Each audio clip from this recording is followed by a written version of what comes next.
విషయానికి వస్తే సుమారు 65 కోట్ల రూపాయల వరకు టీయూఎఫ్ఐడి ద్వారా డ్రైనేజ్కి, roads, central lighting, underground drainage, అదే రకంగా గూండ్ల చెరువుని సుందరీకరణలో భాగంగా 4 కోట్ల రూపాయలు, కొత్త మున్సిపల్ బిల్డింగ్ కి 6 కోట్ల రూపాయలు ఇవన్నీ కూడా మంజూరు చేయడం జరిగింది.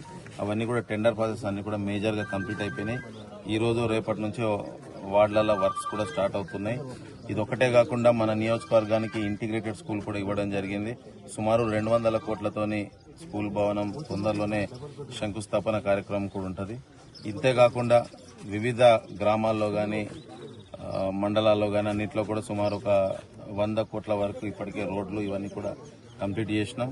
ఇప్పుడే డబుల్ బెడ్రూమ్ ఇండ్లు ఏదైతే గత ప్రభుత్వంలో కట్టి నిరుపయోగంగా ఉన్నాయో దాన్ని కూడా అభివృద్ధి చేయాలి అని చెప్పి పైనుంచి మాకు ఇన్స్ట్రక్షన్స్ వచ్చినాయి. అందులో భాగంగా ఈ 137 డబుల్ బెడ్రూమ్లు 13వ వార్డులో ఉన్నాయి.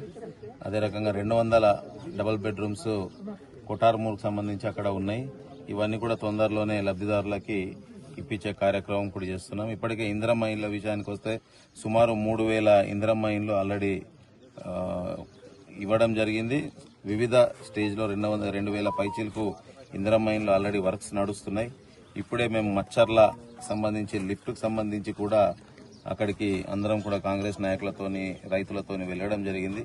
లిఫ్ట్ పనులు కూడా 2 నెలలైంది, వర్క్స్ కూడా నడుస్తున్నాయి. సుమారు 42 కోట్లతోని 2600 విధంగా లిఫ్ట్ కూడా పనులు శరవేగంగా నడుస్తున్నాయి.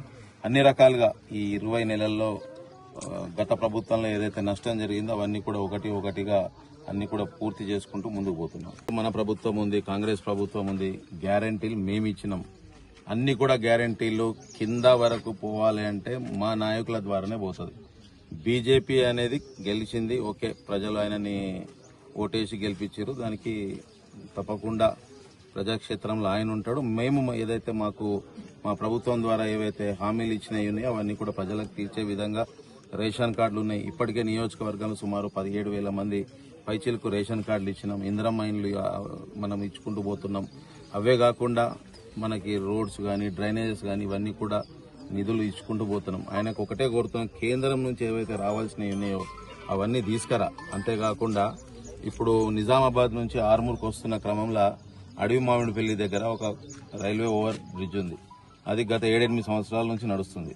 మరి ఏ రోజు దాని గురించి మాట్లాడరు. ఇప్పుడు కేంద్రం సంబంధించిన బ్రిడ్జ్ కేంద్ర నిధులతో కడుతున్నామని చెప్పి వాళ్ళ ఎంపీ చెప్తాడు. మరి ఈయన దగ్గరుండి ఇప్పుడు నాకు తెలిసి ఆర్మూర్ నుంచి మనం నిజామాబాద్ పోతున్న క్రమంలో ఆ బ్రిడ్జ్ దగ్గర సుమారు 10 నిమిషాలు, మీరు అక్కడి నుంచే వచ్చారు, చూసారు ఏ రకమైన పరిస్థితి ఉందో మీరే చూసారు. సుమారు 10 నిమిషాలు 1 కిలోమీటరు దాటడానికి సమయం కేటాయించే పరిస్థితి ఉంది. అట్లాంటి దాని మీద చిత్తశుద్ది పెట్టు, కేంద్రం నుంచి నిధులు తీసుకొచ్చే ప్రయత్నం చేయి. నేను గతంలో కూడా ఎమ్మెల్యేకి ఒక స్టేజ్ మీద చెప్పిన, నిధులు తెచ్చే దాంట్లో పోటీ పడదాం. రాజకీయం అనేది ఎలక్షన్లకు గెలిచినాం, అయిపోయింది. మళ్ళా 5 సంవత్సరాల తర్వాత అప్పుడు రాజకీయం మళ్లీ చేద్దాం. ఇప్పుడు ఏదైతే నిధులలో పోటీ పడి కేంద్రం నుంచి రావాల్సిన నిధులు తీసుకురా. అట్లనే కేంద్రం నుంచి రావాల్సిన స్కూల్స్ ఉంటాయి. ఏది మొన్న మధ్యనే 2 స్కూల్స్ మన పార్లమెంట్ కి శాంక్షన్ అయింది. ఎక్కడో రూరల్ సైనిక్ స్కూల్స్ అవన్నీ మొన్ననే నిజామాబాద్ రూరల్ లోనే ఎక్కడో పెడుతున్నారని చెప్పి వినబడ్డది. నిజామాబాద్ రూరల్ ఎందుకు తీసుకొచ్చి ఆర్మూర్లో మీ అంకాపూర్లో పెట్టుకోమంటున్నా.